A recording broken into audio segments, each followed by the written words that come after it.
ഈ ആദിവാസികൾ താമസിക്കുന്നത് പലരും ഈ വനത്തിനകത്താണ്. ഇപ്പം എല്ലാ ജില്ലകളിലുണ്ട്. ഇപ്പോൾ ആലപ്പുഴ ഒഴികെയുള്ള മിക്കവാറും ജില്ല, ഇപ്പോൾ കോട്ടയം ജില്ലയിലുണ്ട്, ഈ കൊല്ലം ജില്ലയിലുണ്ട്, പുനലൂർ ആ സൈഡിലുണ്ട്, ഇപ്പോൾ നമ്മൾക്ക് എല്ലാ ജില്ലയിലുണ്ട്. അവർ ഈ വനത്തിൽ താമസിച്ച് കൊണ്ടിരിക്കുമ്പോഴാണ് വനസംരക്ഷണ ഫോറസ്റ്റ് കൺസർവേഷൻ ആക്ട് വന്നു. ആക്ട് വന്നപ്പോൾ ആ ആക്ടിനകത്ത് പറയുന്നത് എന്താണ്? വൃക്ഷവും വന്യമൃഗത്തിനെ സംരക്ഷിക്കുക എന്നുള്ളത്. ആദിവാസികൾ എന്തു പറ്റി? അവർ പുറത്ത് പോകേണ്ടി വന്നു. അന്നേരം 2008 കേന്ദ്ര സർക്കാർ ഒരു നിയമം അതിനെ മറികടക്കാൻ വേണ്ടി ഒരു നിയമം കൊണ്ടുവന്നു, ഫോറസ്റ്റ് റൈറ്റ് ആക്ട്. ആ ഫോറസ്റ്റ് റൈറ്റ് ആക്ട് പ്രകാരം ഈ ആദിവാസികൾ അവിടെ താമസിക്കുവാനും അവിടെ കൃഷി ചെയ്യുവാനും പശുവിനെ മേയ്ക്കാനും ഫോറസ്റ്റ് പ്രോഡക്റ്റ് അവർക്ക് എടുക്കുവാനുള്ള അനുവാദം കൊടുത്തു. എന്ന് പറഞ്ഞതുപോലെ ഇവിടെ ഈ കടലിൻ്റെ മേഘത്തുള്ള തീരദേശത്തുള്ള ആളുകൾക്ക് പെട്ടെന്ന് ഇങ്ങനെയൊരു വിഷയം വന്നു കഴിയുമ്പോൾ അവർക്ക് വേറെ രക്ഷയില്ല, അവർ മാറേണ്ടി വരും, പിന്നെ അവരുടെ ജീവിത മാർഗമില്ലാതെയാണ്.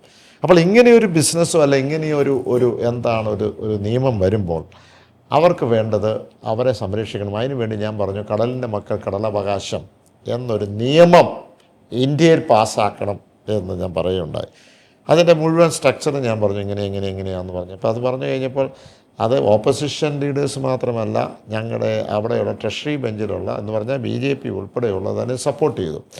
അപ്പോൾ അതിനുശേഷമാണ് ഒരു വർഷം കഴിഞ്ഞപ്പോഴാണ് ഇപ്പോൾ കൊല്ലത്ത് നിങ്ങൾ എടുത്തു നോക്കിയാൽ 242 സ്ക്വയർ കിലോമീറ്ററും കടൽ മണൽ ഖനനത്തിനുള്ള ടെൻഡറായി. അപ്പോൾ അതിനെതിരെ നമ്മൾ ബോധവൽക്കരണം നടത്തി, സമരം നടത്തി, പ്രമേയം നമ്മുടെ റെസൊല്യൂഷൻ നമ്മൾ നമ്മുടെ അസംബ്ലി പാസ്സാക്കി. അതിന് വേണ്ടിയിട്ട് ഉള്ള ഒരു അതിനെതിരെയായിട്ട് നമ്മൾ ഒത്തിരി ക്യാമ്പയിൻ നടത്തി. ഇപ്പോൾ ഒന്ന് സ്റ്റോൾ ചെയ്തു, പക്ഷേ എന്നാലും അപ്പോൾ അത് തീർച്ചയായിട്ടും ഞാൻ പറഞ്ഞു വരുന്നത് ഇപ്പം ഇപ്പോഴും കണ്ടന്റ് നടക്കുന്നുണ്ടെന്നാണ് എനിക്ക് തോന്നുന്നത്. അല്ല, കണ്ടന്റിലേക്ക് പോയില്ല, പക്ഷേ സോഷ്യൽ ഇമ്പാക്ട് സ്റ്റഡിയൊക്കെ നടത്താതെ പോയി. അപ്പോൾ അതിനുള്ള വലിയൊരു അജിറ്റേഷൻ ഞാൻ ഡൽഹിയിലും നടത്തി, ശക്തികുളങ്ങരയിൽ കൊല്ലത്തൊക്കെ നടത്തിയുണ്ടായി, മന്ത്രിമാരെ കണ്ടു, ഇതൊക്കെ ഉണ്ടായിരുന്നു. ഇപ്പം തെരുവുനായയുടെ വിഷയം. അപ്പോൾ തെരുവുനായ വിഷയം പാലായിൽ അങ്ങനെ തെരുവുനായ ഒത്തിരി ഉണ്ടായിട്ടൊന്നുമല്ല, പക്ഷെ തെരുവുനായയുടെ വിഷയം ഞാൻ ഏറ്റെടുത്തു. നമ്മൾ ഈ വന്യമൃഗം പുറത്തേക്ക് വരുമ്പോൾ അതിനെ വെടിവെച്ച് കൊല്ലണമെന്ന് ആദ്യമേ പറഞ്ഞത് ഞാൻ തന്നെയാണ്.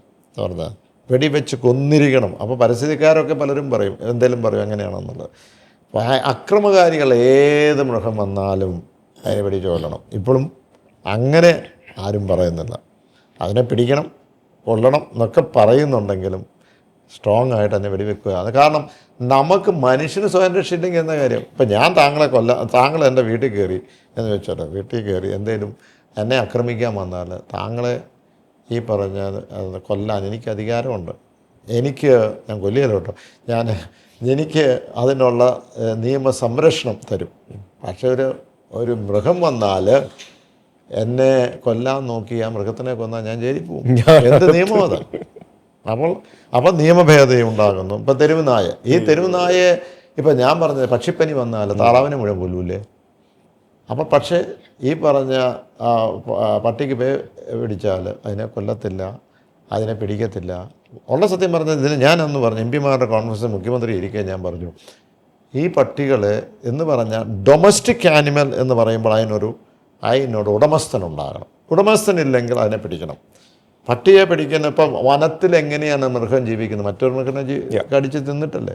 ഈ പട്ടിയെ മുഴുവൻ വനത്തെ കൊണ്ടിട്ടോ ഇങ്ങനെ തെരുവുനായെ അതിന് തീറ്റയാകട്ടെ. പല വികസിത രാജ്യങ്ങളിലും ചില പ്രത്യേകതരം മൃഗങ്ങൾ പെറ്റുപെരുകുമ്പോൾ അതിനെ വേട്ടയാടാനും ഹണ്ട് ചെയ്യാനും ഉള്ള പെർമിഷൻ കൊടുക്കാറുണ്ട്. ഇപ്പോൾ ഒരു സ്ഥലത്ത് മാൻ കൂടുകയാണ്, അല്ലെങ്കിൽ ഓസ്ട്രേലിയൻ എല്ലായിടത്തും കൊടുക്കാറുണ്ട്. ആനിമലല്ലേ, നമുക്കിവിടെ ഒന്നും പറ്റില്ല. പക്ഷെ നമ്മൾ ദുരുപയോഗം ചെയ്യുമെന്നുള്ളതൊരു വലിയ ഫാക്ടറാണ് നമ്മുടെ ആൾക്കാർ. അത് ചെയ്യുമ്പോൾ അത് അങ്ങനെ കണ്ടുപിടിച്ചാൽ ജയിലിൽ അടച്ചോണമെന്നേ, അതിനൊന്നും പ്രശ്നമില്ലെന്ന് എന്ന് പറഞ്ഞ് നമ്മൾക്ക് മനുഷ്യന് സംരക്ഷണം കൊടുക്കത്തില്ല. എന്താ? അപ്പോൾ അവിടുന്ന് നേരെ നമ്മൾ ഇങ്ങോട്ടേക്ക് വരുമ്പോഴത്തേക്കിനുമാണ് നമുക്ക് ബഫർ സോൺ സംബന്ധിച്ചുള്ള സംഭവം, കാടുമായിട്ട് റിലേറ്റഡ് ആയിട്ടുള്ള കാര്യങ്ങൾ തന്നെയാണ്. അപ്പോൾ അതും ഈ പറഞ്ഞ പോലെ ഒരു അതിർത്തി തർക്കം, അങ്ങനെ കുറെ സംഭവങ്ങളൊക്കെ ആണല്ലോ. ഒരു അതിർത്തി തർക്കം എന്നൊക്കെ തന്നെ പറയാം, അങ്ങനെ തന്നെ പറയാം. അല്ല, അത് ഈ ബഫർ സോൺ എന്ന് പറഞ്ഞാൽ എന്താണ്? ഷോക്കപ്പ് സോണാണ്. എന്ന് പറഞ്ഞാൽ വന്യമൃഗത്തിനും ഈ ഫോറസ്റ്റിനും ഉള്ള ഒരു സംരക്ഷണം കൊടുക്കുന്നതാണ്. അപ്പോൾ വനം ഇവിടെയാണെന്നുണ്ടെങ്കിൽ ഒരു ബഫർ ഇങ്ങോട്ട് കൊടുക്കുക എന്ന് പറഞ്ഞാൽ 1 കിലോമീറ്റർ അല്ല 10 കിലോമീറ്റർ അതിൻ്റെ ഇടയ്ക്ക് നമുക്കൊന്നും പാടില്ല എന്നുള്ളതാണ്. അപ്പോൾ കൃഷി പാടില്ല, അവിടെ മറ്റൊന്നും പാടില്ല എന്ന്. അപ്പോൾ എന്ത് പറ്റും? ആൾക്കാർ ഇവിടെ നിന്ന് ഇറങ്ങി അപ്പുറത്തേക്ക് പോകും. അപ്പോൾ ഇവിടം വരെ വന്യമൃഗം വരും. അത് പതുക്കെ ഇറങ്ങാൻ തുടങ്ങുമ്പോൾ ആൾക്കാർ വീണ്ടും ഇറങ്ങിപ്പോകും. ഇതാണ് അൾട്ടിമേറ്റ് ഉണ്ടാകുക. അപ്പോൾ ഈ പറയുന്ന ബഫർ സോൺ പറഞ്ഞാലും ഇക്കോളജിക്കൽ സെൻസിറ്റീവ് ഏരിയ പറഞ്ഞാലും നമ്മൾ പട്ടയം എന്ന് പറയുമ്പോഴും പരിസ്ഥിതി എന്നൊക്കെ പറയുമ്പോഴും എന്താണ് പരിസ്ഥിതിയുമായി ബന്ധപ്പെട്ടാണ്. പരിസ്ഥിതി സംരക്ഷിക്കണം. എന്താ ഗ്ലോബൽ വാർമിംഗ്? ഓക്കെ, ആയിക്കോട്ടെ, നമുക്ക് വൃക്ഷം വേണം. അപ്പോൾ ലോകരാഷ്ട്രങ്ങൾ വൃക്ഷം എത്ര വിഷാവരണമാണ് നോക്കുന്നത്. ഫോറസ്റ്റിനേക്കാൾ കൂടുതൽ ഫോറസ്റ്റിൽ വൃക്ഷമുണ്ട്, വലിയ വൃക്ഷങ്ങൾ എത്രമാത്രമുണ്ട് എന്നാലേ കാർബൺ അബ്സോർബ് ചെയ്യൂ എന്നുള്ളതാണ്. That is the bench mark. അപ്പോൾ അങ്ങനെ നോക്കുമ്പോൾ ഇനി അല്ലാതെ നോക്കിയാലും ഇപ്പോൾ തമിഴ്നാടും കർണാടകയും ആന്ധ്രയും ഒക്കെ എടുക്കുകയാണെങ്കിൽ അതിനേക്കാൾ കൂടുതൽ ഫോറസ്റ്റിൻ്റെ എക്സ്റ്റൻഷൻ ഇന്ന് കേരളത്തിലുണ്ട്.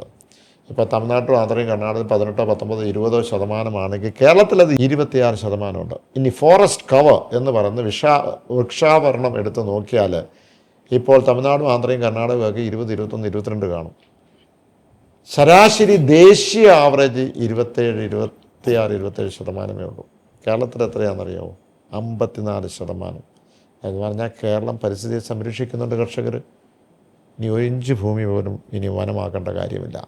അതാണ് ഇത് തന്നെ ഈ ബഫർ സോണുമായി ബന്ധപ്പെട്ട് ഞങ്ങളുടെ ആർഗ്യുമെൻറ്റ്. ഞാൻ ഒരു പ്രോജക്റ്റ് ഉണ്ടാക്കി എംപവർ കമ്മിറ്റിയുടെ അടുത്ത് ചെന്നു. എംപവർ കമ്മിറ്റി എന്ന് പറയുന്നത് സുപ്രീം കോടതി അവർ കോൺസ്റ്റിറ്റ്യൂട്ട് ചെയ്ത ഒരു 3 അംഗ ബെഞ്ചാണ്, 3 അംഗ എക്സ്പെർട്ട് ടീമാണ്. സുപ്രീം കോടതിയോട് പറയാനുള്ളത് ഇവരുടെ അടുത്ത് പറഞ്ഞാൽ ഇവർ സുപ്രീം കോടതിയുടെ അടുത്ത് ഇംപ്രസ് ചെയ്യും. ഇതാണ് അതിൻ്റെ സിസ്റ്റം. അവിടെ പോയി പറഞ്ഞു, അതനുസരിച്ച് താൽക്കാലികമായി നമുക്കൊരു ഒരു ആശ്വാസം നമുക്ക് ലഭിക്കാൻ കഴിഞ്ഞു എന്നുള്ളതാണ്. ഓക്കെ.